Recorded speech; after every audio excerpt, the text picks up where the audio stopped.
তুরস্কে কৃষিজমিতে বাড়ছে রহস্যময় শৃঙ্খল। মস্কোয় থানার সামনে বোমা বিস্ফোরণ, 2 পুলিশসহ নিহত 3। ওষুধের অভাবে মৃত্যুর মুখে গাজার রোগীরা, অবরোধ অব্যাহত ইসরায়েলের। আজকের সংবাদে আপনাদের সবাইকে স্বাগতম। এতক্ষণ শুনছিলেন সংবাদ শিরোনাম, এখন বিস্তারিত। আমাদের চ্যানেলে নতুন হয়ে থাকলে চ্যানেলটি সাবস্ক্রাইব করে দিবেন। তুরস্কে কৃষিজমিতে বাড়ছে রহস্যময় সিঙ্কহোল।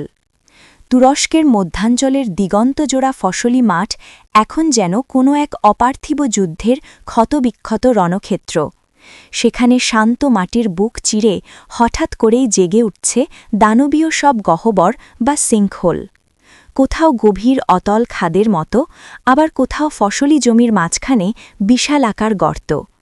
প্রকৃতির এই রহস্যময় আচরণ স্থানীয় কৃষক ও পরিবেশবিদদের কপালে চিন্তার ভাঁজ ফেলেছে, যা জলবায়ু পরিবর্তনের এক ভয়াবহ সংকেত হয়ে দাঁড়িয়েছে।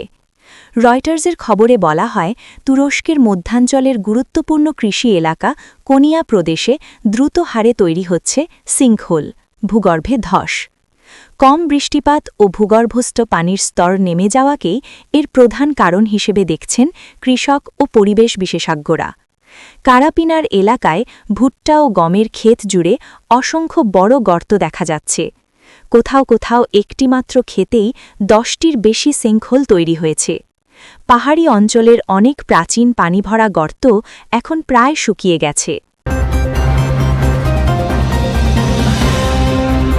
মস্কোয় থানার সামনে বোমা বিস্ফোরণ, 2 পুলিশসহ নিহত 3। রাশিয়ার রাজধানী মস্কোর থানার বাইরে বোমা বিস্ফোরণে 2 পুলিশসহ 3 জন নিহত হয়েছেন।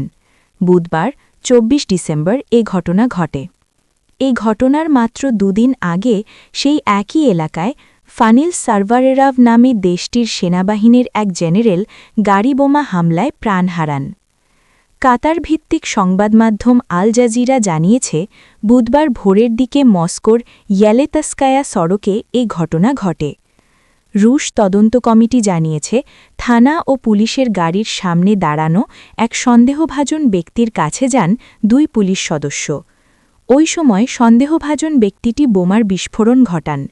এতে ট্রাফিক পুলিশের 2 সদস্য ও গাড়ির কাছে দাঁড়ানো এক ব্যক্তি নিহত হন। নিহত পুলিশ সদস্যদের মধ্যে একজনের বয়স 24, আরেকজনের 25 বছর। 25 বছরের পুলিশ সদস্যের স্ত্রী ও 9 মাসের একটি সন্তান রয়েছে। কে বা কারা এ হামলা চালিয়েছে সেটি এখনও স্পষ্ট নয়। সাধারণত ইউক্রেনের গোয়েন্দা সংস্থা রাশিয়ার ভেতরে এ ধরনের হামলা চালিয়ে থাকে।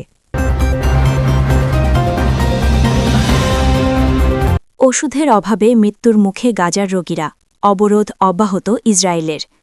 ইসরায়েলের অব্যাহত অবরোধ ও চিকিৎসা সরঞ্জাম প্রবেশে বাধার কারণে ফিলিস্তিনের গাজা ভূখণ্ডে স্বাস্থ্য ব্যবস্থা চরম সংকটে পড়েছে।